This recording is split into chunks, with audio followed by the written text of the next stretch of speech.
إن الحمد لله نحمده ونستعينه ونستغفره ونعوذ بالله من شرور أنفسنا ومن سيئات أعمالنا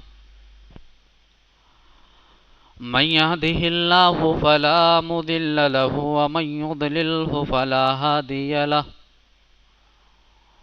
وأشهد أن لا إله إلا الله وحده لا شريك له وأشهد أن محمدا عبده ورسوله يا أيها الذين آمنوا اتقوا الله حق تقاته ولا تموتن إلا وأنتم مسلمون يا أيها الناس اتقوا ربكم الذي خلقكم من نفس واحدة وخلق منها زوجها وبث منهما رجالا كثيرا ونساء واتقوا الله الذي تساءلون به والأرحام إن الله كان عليكم رقيبا يا أيها الذين آمنوا اتقوا الله وقولوا قولا سديدا يصلح لكم أعمالكم ويغفر لكم ذنوبكم ومن يطع الله ورسوله فقد فاز فوزا عظيما أما بعد فإن خير الحديث كتاب الله وخير الهدي هدي محمد صلى الله عليه وسلم وشر الأمور محدثاتها وكل محدثة بدعة وكل بدعة ضلالة وكل ضلالة في النار وقال الله تبارك وتعالى وفي موضع آخر فأعوذ بالله السميع العليم من الشيطان الرجيم بسم الله الرحمن الرحيم يا أيها الذين آمنوا استعينوا بالصبر والصلاة إن الله مع الصابرين ولا تقولوا لمن يقتل في سبيل الله أموات بل أحياء ولكن لا تشعرون رب اشرح لي صدري ويسر لي أمري واحلل عقدة من لساني يفقه قولي سبحانك لا علم لنا إلا ما علمتنا إنك أنت العليم الحكيم رب زدنی علما اللہم رب زدنی علما آمین۔ سب سے پہلے تمام قسم کی تعریفات، توصیفات، کبریائی، بڑائی، بزرگی، حمد و ثنا اللہ رب ذوالجلال والاکرام کے لیے لائق و سجاوار ہے، جو اس پوری کائنات کا تنہا خالق ہے، مالک ہے اور رازق ہے۔ بعدہ ان گنت درود و سلام نازل ہوں تمام نبیوں پر، رسولوں پر، بالخصوص و بالعموم اللہ کے آخری نبی امام الانبیاء حضرت محمد رسول اللہ صلی اللہ علیہ وسلم پر۔ اسلامی کیلنڈر کا پہلا مہینہ چل رہا ہے اور آج اسلامی کیلنڈر کے پہلے مہینے محرم کی 10ویں تاریخ ہے۔ اس مہینے کے اندر بہت ساری برائیاں، شرک کے کام، بدعت و خرافات انجام دیے جاتے ہیں۔ حالانکہ یہ مہینہ حرمت والے مہینوں میں شامل ہے۔ اللہ رب العالمین نے سورۃ التوبہ کے اندر سال کے 12 مہینوں کا ذکر کیا کہ ان عدت الشہور عند اللہ 12 شہرا، کہ اللہ رب العالمین کے نزدیک سال کے مہینوں کی گنتی 12 ہے۔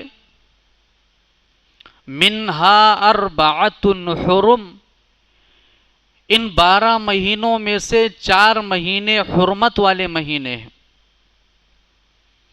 پورے قرآن میں کہیں بھی 4 مہینوں کا نام یعنی حرمت والے مہینوں کا نام نہیں آیا ہے، ذکر نہیں آیا۔ حدیث آپ پڑھیں گے تو آپ کو یہ معلوم ہوگا کہ یہ 4 حرمت والے مہینے کون کون سے ہیں۔ 3 تو ایک کے بعد دیگرے ہیں، ذی القعدہ، ذی الحجہ اور محرم کا مہینہ جو ہمارے سامنے موجود ہے۔ اس کے بعد ایک چوتھا مہینہ رجب کا مہینہ ہے۔ یہ 4 مہینے جو حرمت والے ہیں، حرام مہینے ہیں۔ ان مہینوں میں قتل کرنا، خون کرنا، ظلم کرنا، گناہ کرنا خاص طور پر مطلق طور پر حرام کیا گیا ہے۔ اور ان 4 مہینوں میں سے یہ جو محرم کا مہینہ ہے، اس کا نام ہی محرم ہے، جس کا احترام کیا جائے، جس کی عزت کی جائے۔ آپ دیکھیں گے، تاریخ اٹھائیں گے تو اللہ کے نبی صلی اللہ علیہ وسلم کے زمانے کے اندر یہ جو 4 حرمت والے مہینے ہیں، ان مہینوں میں لوگ خاص طور سے ظلم و زیادتی سے، قتل و غارت سے بچا کرتے تھے۔ یہاں تک کہ اگر سگے باپ کا قاتل بھی پکڑا جاتا تھا تو اس کو بھی قتل نہیں کیا کرتے تھے ان 4 مہینوں کے اندر۔ آپ یہ دیکھیے، میں آج آپ کو ایک الگ موضوع کی طرف توجہ دلانا چاہتا ہوں کہ آج ہم مسلمان کہاں کس راستے پر جا رہے ہیں۔ اگر پوچھ لیا جائے کھڑا کر کے کسی سے تو سال کے اسلامی جو 12 مہینوں کے نام ہے، اکثر لوگ جواب نہیں دے پائیں گے۔ یہ حالات ہیں آج ہمارے۔ یہ مہینہ کب سے، یہ کیلنڈر ہمارا اسلامی کب سے شروع ہوا، اس کی تاریخ کیا ہے، یہ بھی نہیں بتا پائیں گے۔ جب حضرت عمر فاروق رضی اللہ تعالیٰ عنہ کا دور آیا خلافت کا، تو اس وقت اسلامی کرمچاریوں اور اسلامی فوجیوں کا جو رجسٹر بنایا جا رہا تھا، تو اس میں یہ ہوا کہ ہمارا الگ سے ایک کیلنڈر بھی ہونا چاہیے۔ ہماری تہذیب الگ ہے، ہمارا دین الگ ہے، ہمارا کلچر الگ ہے، ہمارا سب کچھ الگ ہے، تو ہمارا کیلنڈر بھی الگ ہونا چاہیے۔ اس پوائنٹ پر غور کریے آپ۔ حالانکہ اس دور کے اندر کیا کوئی دوسرا کیلنڈر نہیں تھا، مگر ہماری ایک الگ پہچان ہونی چاہیے، ہمارا ایک الگ کیلنڈر ہونا چاہیے۔ آج مسلمانوں کے حالات اٹھا کر کے دیکھے جائیں تو آج ہمیں اپنے کلچر پر شرم آ رہی ہے۔ آج ایک مسلمان اپنے تہذیب پر شرم محسوس کرتا ہے۔ اگر اسے شرم محسوس نہ ہوتی تو وہ اپنے دین پر، اپنے مذہب پر، اپنے تہذیب پر، اپنے کلچر پر ضرور چلتا۔ آج غیروں کا کلچر، غیروں کی تہذیب ہمارے صفوں کے اندر موجود ہے۔ اگر ہمارے کلچر پر، ہمارے تہذیب پر ہمیں فخر ہوتا اور ہمیں اچھا لگتا تو ہم اپنے تہذیب پر ضرور کرتے۔ یہ پوائنٹ غور کرنے والی ہے۔ حضرت عمر فاروق رضی اللہ تعالیٰ عنہ نے کہا کہ ہمارا الگ سے کیلنڈر ہونا چاہیے۔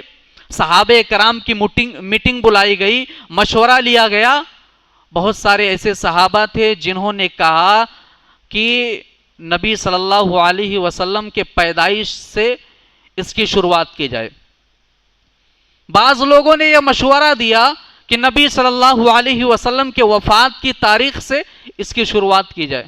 اس وقت بھی حضرت عمر فاروق رضی اللہ تعالیٰ عنہ نے اپنے مشورے سے لوگوں کا دل جیتا اور ایک بہترین کام کیا.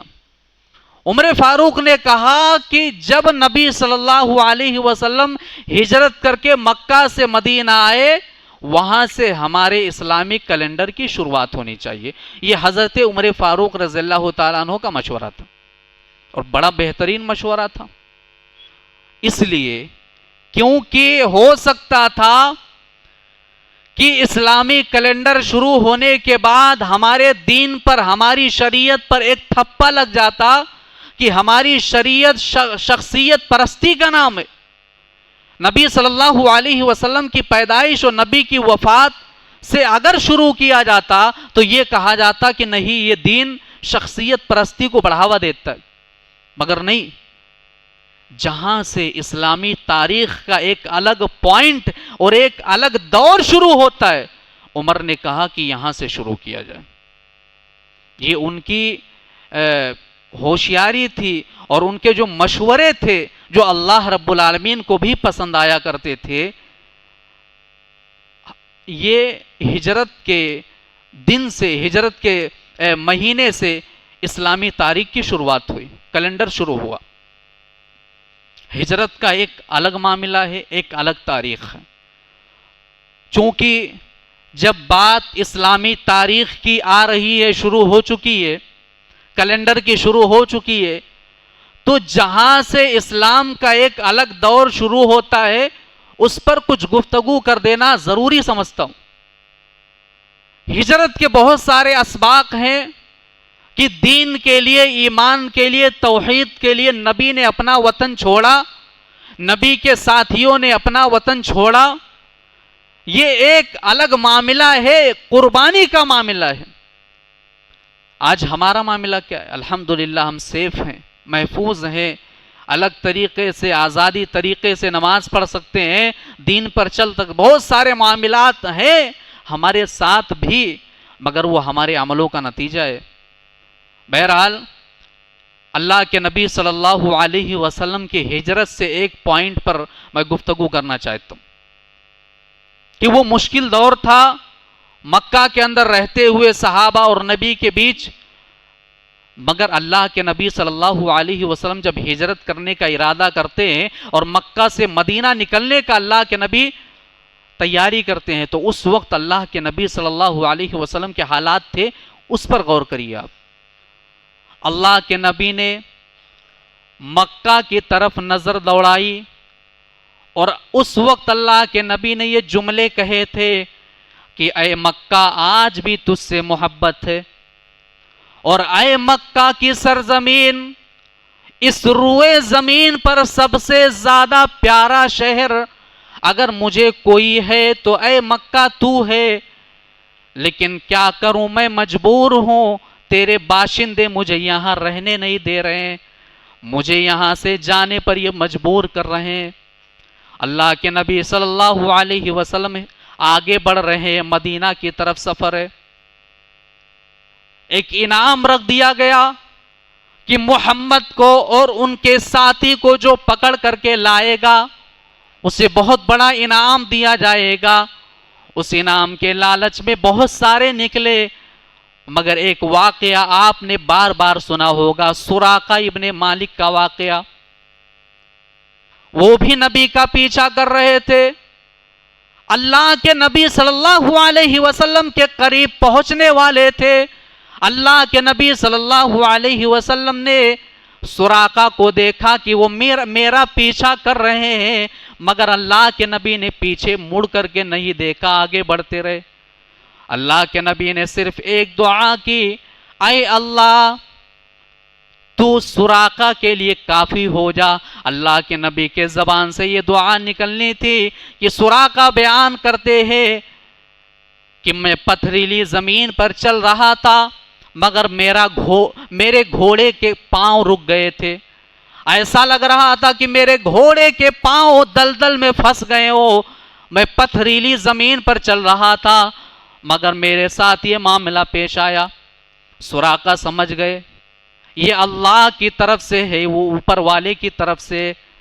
وہ اللہ کے نبی صلی اللہ علیہ وسلم کے پاس گئے اور اللہ کے نبی سے معافی مانگی اور کہا اے اللہ کے نبی، اے محمد صلی اللہ علیہ وسلم، میں آپ کا پیچھا اب نہیں کروں گا. اللہ کے نبی نے اس وقت سراقہ سے کہا اے سراقہ، جب تم لوٹ کر کے اپنے وطن جانا، مکہ جانا، تو مکہ کے لوگوں کو میرے بارے میں نہیں بتانا. اس کے بعد اللہ کے نبی نے سراقہ سے کہا اے سراقہ، وہ بھی کیا دن ہوں گے جب کسرا کا کنگن تیرے ہاتھوں میں ہوگا. اللہ کے نبی صلی اللہ علیہ وسلم نے سراقہ کو اس وقت جو الفاظ کہے تھے، یہ سننے کے بعد سراقہ ایک دم سے عجیب محسوس کرنے لگے، حیران اور پریشان ہو گئے. کیا بات کر رہے ہیں؟ اس دور میں کسرا جو ہے ایران کے بادشاہ کو کہا جاتا تھا اور اس کے جو کنگن ہوتے تھے وہ بڑے قیمتی ہوتے تھے. تو اللہ کے نبی نے کہا کہ اے سراقہ، وہ بھی کیا دن ہوں گے جب تیرے ہاتھوں میں کسرا کے کنگن ہوں گے. آپ غور کریے اس پوائنٹ سے کہ یہاں پر اللہ کے نبی صلی اللہ علیہ وسلم کے ساتھ مٹھی بھر لوگ ہیں اس دور میں، اس حالت میں. آپ پر ایمان لانے والے گنے چنے لوگ ہیں. آپ کا اپنا کوئی وطن نہیں ہے، آپ ہجرت کرنے پر مجبور ہو گئے ہیں. ایسے وقت میں بھی اللہ کے نبی ایک ایسی بات کر رہے ہیں جو ایک بہترین اور خیر کی امید دلا رہی ہے. آپ اس پوائنٹ پر غور کریے ہجرت کے، کہ اگر آپ کے پاس ایمان ہے، آپ کے پاس توحید ہے، اللہ پر بھروسہ ہے، اعتماد ہے، تو آپ آنے والے وقت میں اپنے خیر کی بہتری کی امید رکھیے. اور یہ جو پیشین گوئی اللہ کے نبی نے کی تھی، جب عمر فاروق رضی اللہ تعالیٰ عنہ کے دور میں ایران کو فتح کیا گیا تو اس وقت عمر فاروق نے کسرا کے کنگن کو لیا اور سراقہ کے ہاتھوں میں دیا.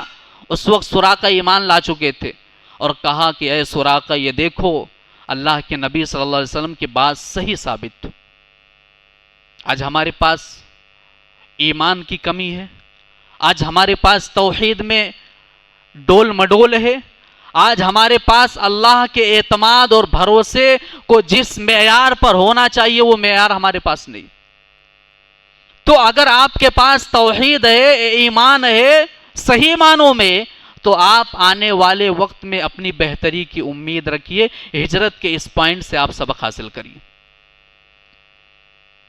اسلامی تاریخ کا یہ جو پہلا مہینہ چل رہا ہے، یہ مہینہ ہم تمام لوگوں کے لیے محاسبے کا مہینہ ہے.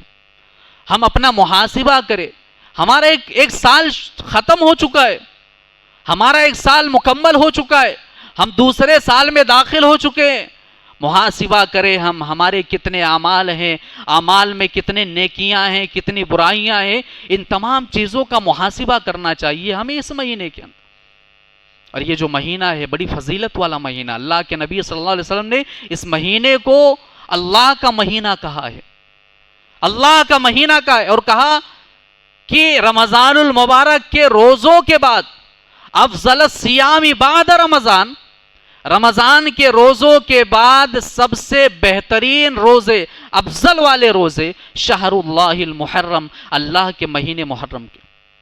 ہمیں روزے رکھنے چاہیے اس مہینے کے اندر زیادہ سے زیادہ. آج عاشورہ کا دن ہے. اس دن اللہ کے نبی صلی اللہ علیہ وسلم روزہ رکھتے تھے. جب اللہ کے نبی صلی اللہ علیہ وسلم ہجرت کر کے مکہ سے مدینہ گئے اور آپ کا آخری وقت چل رہا تھا، آخری دور چل رہا تھا، جب خیبر وغیرہ کا واقعہ پیش آیا، اس وقت یہودیوں سے جب ملاقات ہوئی تو اللہ کے نبی صلی اللہ علیہ وسلم کو پتا چلا کہ یہودی بھی روزہ رکھتے عاشورہ کا. تو اس وقت اللہ کے نبی صلی اللہ علیہ وسلم نے جو باتیں سنی ان کی کہ موسیٰ علیہ الصلوۃ والسلام کو فرعون سے نجات ملی، اس وجہ سے ہم روزہ رکھتے ہیں شکرانے کے طور پہ۔ اللہ کے نبی نے کہا کہ تم سے زیادہ ہمارا حق ہے موسیٰ پر، موسیٰ کے دین پر ہم چلنے والے لوگ ہیں، ہمارا حق زیادہ ہے۔ نبی نے صحابہ کو حکم دیا کہ عاشورہ کے روزے کا اہتمام کیا جائے، اور نبی نے کہا کہ اگر انشاءاللہ اگر اللہ نے چاہا اگلے سال میں زندہ رہا تو 9 محرم کا بھی روزہ رکھوں گا۔ اس کی بڑی فضیلت ہے۔ نبی نے کہا پچھلے گناہ کے معاف، پچھلے سال کے گناہوں کا کفارہ، پچھلے سال کے گناہوں کی معافی ہو جاتی ہے یہ روزہ رکھنے سے۔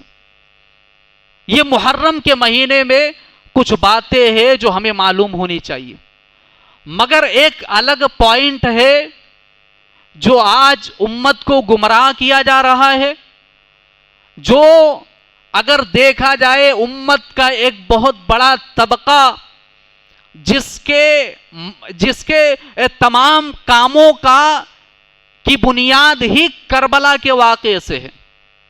جس طریقے سے ہندوستان کے اندر ایک پارٹی ہے، اس کو پاکستان، مسلمان، لو جہاد یہ تمام چیزوں سے نکال دیا جائے تو اس کے پاس کوئی مدعا ہی نہیں ہے، اس کے پاس کوئی مدعا ہی نہیں ہے جس پر وہ بات کرے۔ ٹھیک اسی طریقے سے مسلمانوں کا ایک بہت بڑا طبقہ جو اپنے آپ کو مسلمان کہتا ہے، اگر اس کے مذہب اور اس کے دین سے جو وہ مذہب بنا چکا ہے، اگر اصل میں دیکھا جائے تو اسلام کے بالمقابل، شریعت کے بالمقابل انہوں نے ایک بڑا اپنا ایک بنیاد کھڑا کر دیا ہے اور ایک الگ دین بنا لیا ہے انہوں نے۔ تو اگر ان کے اس دین سے کربلا کے واقعے کو نکال دیا جائے تو ان کے پاس کچھ بچتا ہی نہیں ہے، کچھ بچتا ہی نہیں ہے ان کے پاس۔ مطلب یہ ہے کہ اگر سن 61 ہجری میں یہ واقعہ پیش نہ آیا ہوتا، حضرت حسین رضی اللہ تعالی عنہما کی شہادت نہ ہوئی ہوتی تو ان کے پاس بچتا کیا آخر؟ ان کے پاس کون سی تہذیب ہوتی، کون سا دین ہوتا، بتائیے آپ۔ تو آج جن لوگوں نے حضرت حسین کی شہادت میں جن لوگوں کا ہاتھ ہے، جن لوگوں نے سازشیں کی، آج وہی لوگ غم منا رہے ہیں، ماتم منا رہے ہیں۔ یہ تاریخ کی ایک بہت بڑی سچائی ہے، مگر آج ہم دیکھ رہے ہیں محرم کے اس مہینے کو غم کا مہینہ بنا لیا گیا۔ کیا حضرت حسین سے پہلے اللہ کے نبی صلی اللہ علیہ وسلم کے کسی صحابی کی شہادت نہیں ہوئی، یا نبی کے گھر میں کسی کا انتقال نہیں ہوا، یا یہ کہا جائے کہ اسلام زندہ ہوتا ہے ہر کربلا کے بعد؟ یہ کہاں تک اس کی سچائی ہے بتائیے آپ۔ یہ شعر پڑھا جاتا ہے کہ اسلام زندہ ہوتا ہے ہر کربلا کے بعد۔ کیا کربلا کے واقعے سے پہلے اسلام مردہ تھا؟ نعوذ باللہ۔ کیا یہ صحابہ جنہوں نے قربانیاں پیش کی، اپنی شہادتیں پیش کی میدان جنگ میں، ان لوگوں کی کوئی قربانیاں نہیں ہے ہمارے سامنے؟ یا ان لوگوں نے جو قربانیاں پیش کی وہ سب رائیگاں ہے؟ اسلام زندہ ہوتا ہے ہر کربلا کے بعد، کیا پیغام دے رہے ہیں آپ؟ اور یہ کہا جاتا ہے کہ حسین اپنے نانا کے دین کو بچانے کے لیے گئے تھے۔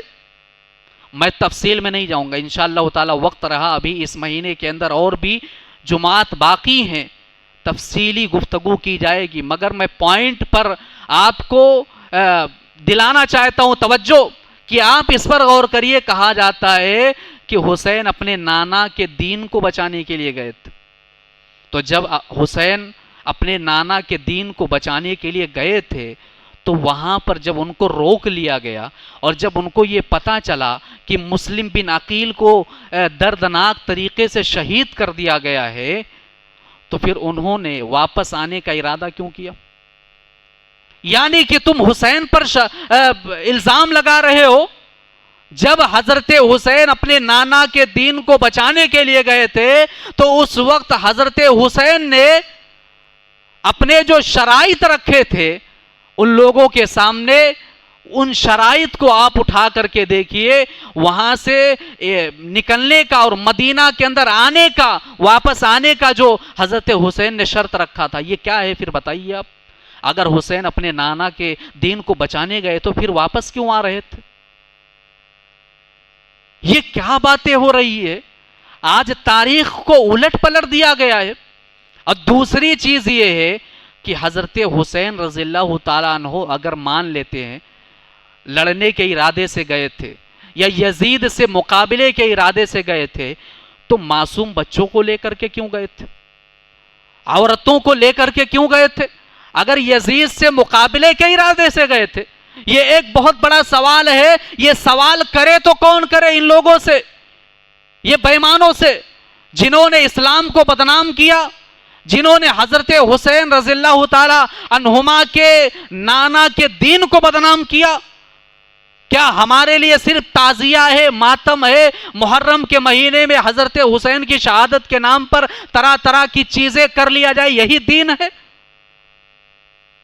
آج آپ دیکھیے حضرت حسین رضی اللہ تعالی عنہما جب وہاں پر گئے تو بچوں کو لے کر کے گئے، معصوم بچوں کو، عورتوں کو بھی لے کر۔ اگر مقابلے کے لیے گئے تو ان کو لے کر کے کیوں گئے؟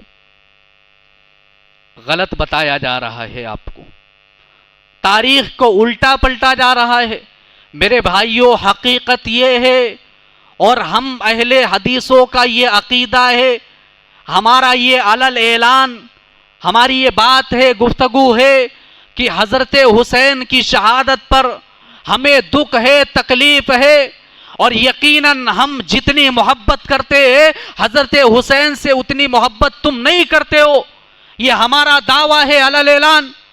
مگر یہ بھی سن لو، ہم حسین رضی اللہ تعالی عنہما کے شہادت کے نام پر صحابہ کو گالیاں نہیں دیتے، ہم حسین کے شہادت کے نام پر حسین کے نانا کے دین کا کھلواڑ نہیں بناتے۔ وہ الگ بات ہے کہ تم حسین کے شہادت کے نام پر ان کے نانا کے دین کا مذاق اڑاتے ہو۔ آپ بتائیے، تاریخ اٹھائیے، آپ حضرت حسین کے نانا کی سیرت پڑھیے، آپ کس طریقے سے تھی۔ حضرت محمد رسول اللہ صلی اللہ علیہ وسلم کے ایک نواسے کا انتقال پڑھیے آپ۔ حضرت زینب غالباً ان کا بیٹا تھا، طبیعت خراب ہوئی، حضرت زینب نے اللہ کے نبی صلی اللہ علیہ وسلم کی طرف پیغام بھیجا کہ آپ کے نواسے کی طبیعت خراب ہے۔ اللہ کے نبی صلی اللہ علیہ وسلم نے وہاں سے واپس پیغام بھیجا کہ میری بیٹی صبر کرو، صبر سے کام لو۔ یہاں تک کہ حضرت زینب کے بیٹے کا انتقال ہو گیا، نبی کے نواسے کا انتقال ہو گیا۔ اللہ کے نبی کو جب پتا چلا تو اللہ کے نبی نے وہاں سے پیغام بھیجا۔ وہ پیغام ان تمام لوگوں کے منہ پر تماچا مارتا ہے۔ اللہ کے نبی نے کہا کہ اے میری بیٹی زینب، اللہ جو چاہے لے لے اور اللہ جو چاہے دے دے، یہ اللہ کی مرضی۔ اے میری پیاری بیٹی، اللہ رب العالمین کی چیز ہے، اللہ رب العالمین نے واپس لے لیا ہے، اس پر تو صبر کر اور اللہ رب العالمین سے ثواب کی امید رکھ۔ یہ پیغام اللہ کے نبی صلی اللہ علیہ وسلم نے اپنے نواسے کے انتقال پر بھیجا۔ کوئی ماتم کیا، کوئی خرافات کیا؟ نبی کا ایک بیٹا ہوا ابراہیم، اللہ کے نبی صلی اللہ علیہ وسلم نے اپنے اس بیٹے کو، عرب کے اندر ایک رواج تھا، وہ لوگ بچہ پیدا ہونے کے بعد دایوں کے دودھ پلانے والے کے حوالے کر دیا کرتے تھے۔ اللہ کے نبی نے ابراہیم کو دایا کے حوالے کر دیا، دودھ پلانے والے کے حوالے کر دیا۔ کچھ سالوں کے بعد اللہ کے نبی صلی اللہ علیہ سال 1.5 سال کے بعد یہ خبر آئی کہ اللہ کے نبی کے بیٹے ابراہیم کی طبیعت بہت زیادہ خراب ہے۔ اللہ کے نبی صلی اللہ علیہ وسلم گئے جہاں پر ابراہیم کی پرورش ہو رہی تھی، اپنے بچے کو اپنے گود میں لیا۔ بچہ سانسیں لے رہا ہے مگر گھٹ رہی ہے اس کی سانسیں، وہ بچہ آخری سانسیں لے رہا ہے اپنی۔ اللہ کے نبی صلی اللہ علیہ وسلم سے لگاتار اللہ کے نبی کے آنکھوں سے آنسو نکل رہے ہیں۔ صحابہ نے کہا اللہ کے نبی آپ رو رہے ہیں، آپ کے آنکھوں سے آنسو نکل رہے ہیں۔ اللہ کے نبی نے کہا یہ رحمت کے آنسو ہیں، یہ رحم کے آنسو ہے، رحمت کے آنسو ہے۔ میں باپ ہوں، یہ میرا بیٹا ہے، ایک باپ کے آنسو ہیں جو بیٹے کے لیے نکل رہے ہیں۔ پھر اللہ کے نبی صلی اللہ علیہ وسلم کا بیٹا ابراہیم آپ کے گود میں انتقال کر جاتا ہے، دم توڑ دیتا. ایسا لگ رہا تھا کہ وہ بچہ، معصوم بچہ اپنے باپ کے گود کا انتظار کر رہا تھا. اللہ کے نبی صلی اللہ علیہ وسلم اپنے بچے کے انتقال پر جو گفتگو کرتے ہیں، جو بات کرتے ہیں، وہ غور کرنے والی بات ہے. اللہ کے نبی صلی اللہ علیہ وسلم نے کہا، اے ابراہیم تیرے جانے کا بہت دکھ ہے تیرے باپ کو، مگر اے ابراہیم میں کوئی ایسے الفاظ اپنے زبان سے استعمال نہیں کروں گا، نہیں نکالوں گا جس سے میرا رب مجھ سے ناراض ہو جائے. تیرے جانے کا بہت دکھ ہے، مجھے بتاؤ آج جو حضرت حسین کے شہادت کا ماتم کرتے ہیں، تعزیہ نکالتے ہیں، یہ تمام خرافات جو کرتے ہیں وہ کیا کر رہے ہیں آج؟ کیا یہ نبی کا دین ہے جو کر رہے ہیں آج؟ نبی صلی اللہ علیہ وسلم کا بیٹا انتقال ہوا، اللہ کے نبی صبر سے کام لے رہے ہیں، آنکھوں سے آنسو نکلنا، رونا یہ عام بات ہے، کوئی منع نہیں ہے شریعت کے اندر.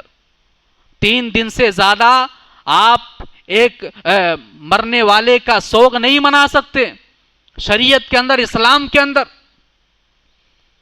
مگر آج ہو کیا رہا ہے؟ خرافاتیں ہیں، بدعات ہیں، شرکیاں ہیں. اور سب سے بڑی بات تو یہ ہے میرے بھائیوں، جس دین کی بنیاد توحید پر ہے، توحید پر ہے، آج اس توحید کا جنازہ نکالا جاتا ہے. اور سن لو اہل حدیثوں، تم سے کہہ رہا ہوں میں، یہ نوجوان جو تعزیہ اور یہ تمام چیزوں میں شامل ہوتے ہیں، ان سے کہہ رہا ہوں، اللہ کی قسم اللہ سے ڈر جاؤ، ڈر جاؤ اللہ سے. یہ عقیدہ رکھا جاتا ہے کہ جو یہ تعزیہ ہے، یہ تعزیہ جو ہے اس کے اندر حضرت حسین کی روح آتی ہے نعوذ باللہ، اور وہاں سے طرح طرح کی مرادیں اور تمام چیزیں کی جاتی ہے، سجدے کیے جاتے ہیں، دعائیں کی جاتی ہیں.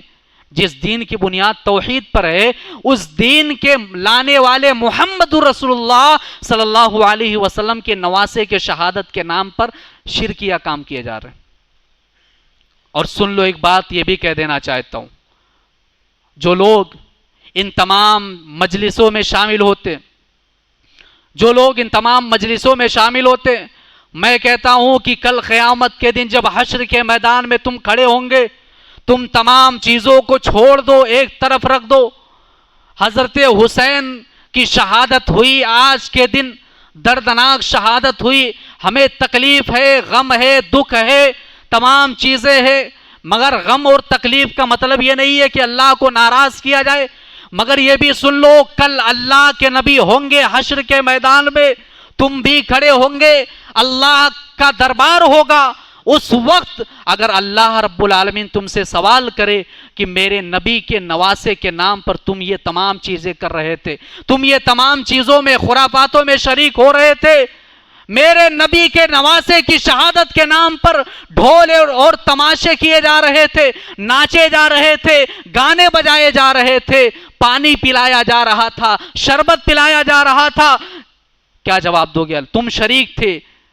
بتاؤ اگر اللہ سوال کرے کیا جواب دو گے اس چیز کا؟ اور نبی کھڑے ہوں گے اور نبی کے سامنے تم موجود ہوں گے، نبی کو اپنا چہرہ کیسے دکھاؤ گے؟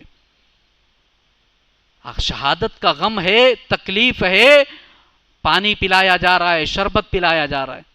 ارے میرے نبی نے روزہ رکھا ہے، میرے نبی نے روزہ رکھنے کا حکم دیا ہے اپنے صحابہ کو، اپنے ساتھیوں کو، مسلمانوں کو، روزہ رکھو اس دن. مگر ایک الگ طریقہ اپنا لیا گیا ہے.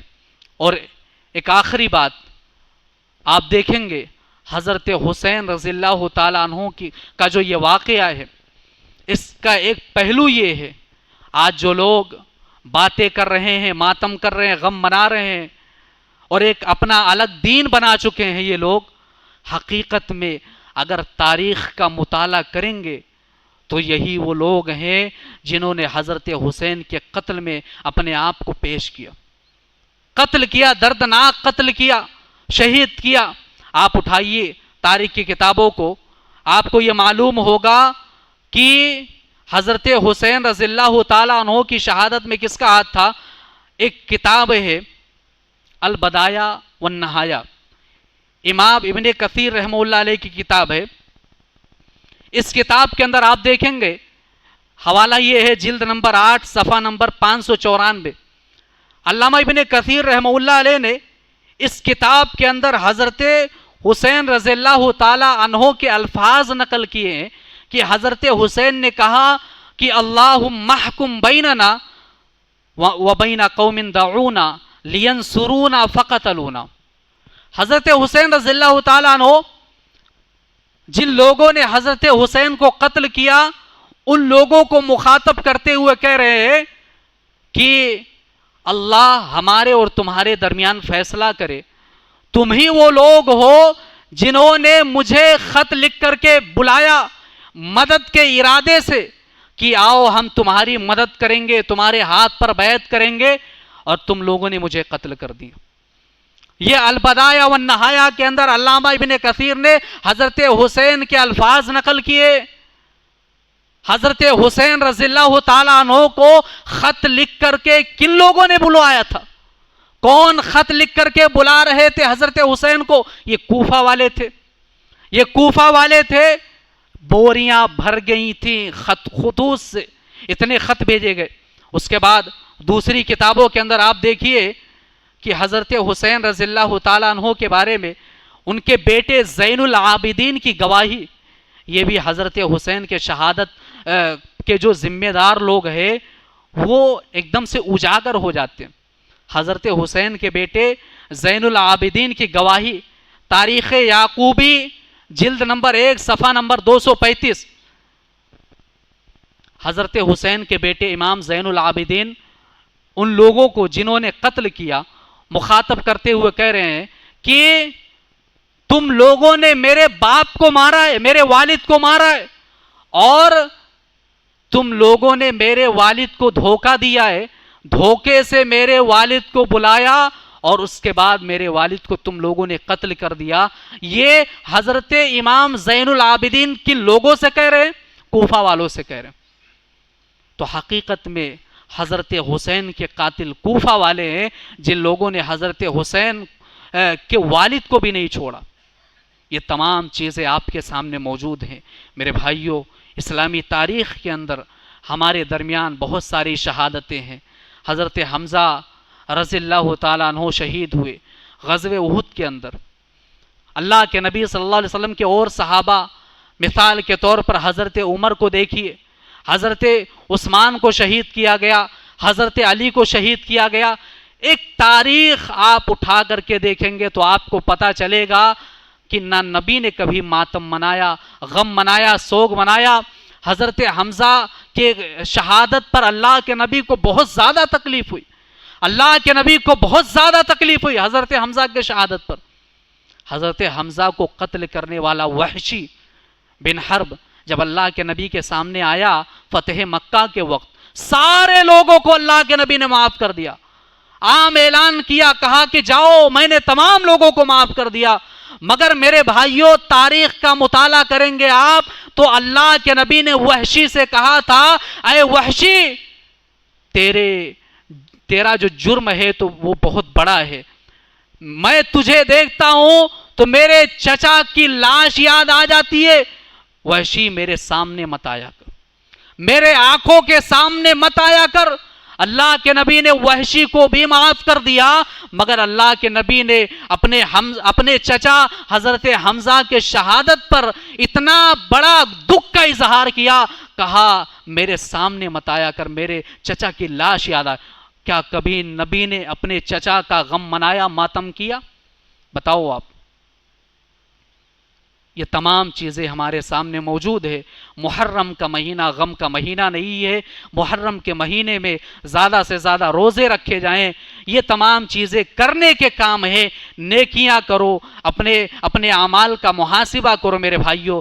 انشاءاللہ تعالی زندگی رہی تو اگلے جمعہ کو کربلا کے واقعے پر ایک تفصیلی گفتگو کی جائے گی، اس کے بعد بھی انشاءاللہ تعالی یعنی ایک طریقے سے صحابہ کے اوپر، عظمت صحابہ پر اور صحابہ کی سیرتیں جو ہیں، ان تمام چیزوں پر گفتگو اور بات کی جائے گی انشاءاللہ تعالی۔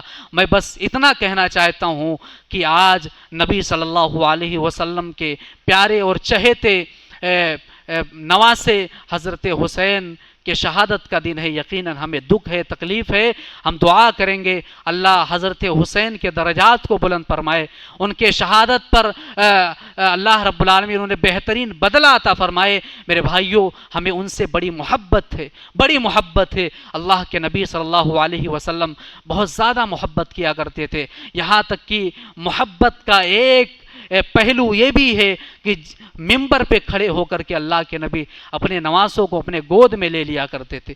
یہ بہت بڑی محبت تھی نبی کو اپنے نواسوں سے، ہمیں بھی یقیناً محبت ہے۔ اللہ رب العالمین ہمیں جو خرافاتیں، جو بدعات، جو شرکیہ کام اس مہینے کے اندر کیے جاتے ہیں ان تمام چیزوں سے بچا۔ یا الہ العالمین جو نیکیاں کرنے کا ہے اس مہینے کے اندر، ان نیکیوں کی طرف ہمیں توفیق دے، ہمیں رغبت دے، ان نیکیوں کو ہم انجام دے۔ اے الہ العالمین ہمیں صحابہ کرام رضوان اللہ علیہم اجمعین کا دفاع کرنے کی توفیق دے۔ اے الہ العالمین ہم تمام نوجوانوں کو ان تعزیہ نکالنے والے جلوس میں، ان ڈھول تاشوں میں، ان ماتم میں جانے سے روک لے، انہیں توفیق دے، انہیں ہدایت دے کہ وہ ان تمام برے کام میں، شرکیہ کام میں نہ جائیں۔ اے الہ العالمین ہمیں جب تک زندہ رکھ، ایمان اور اسلام پر رکھ، جب ہمارا خاتمہ ہو ایمان پر ہو، اسلام پر ہو۔ آمین ثم آمین، وآخر دعوانا الحمدللہ رب العالمین۔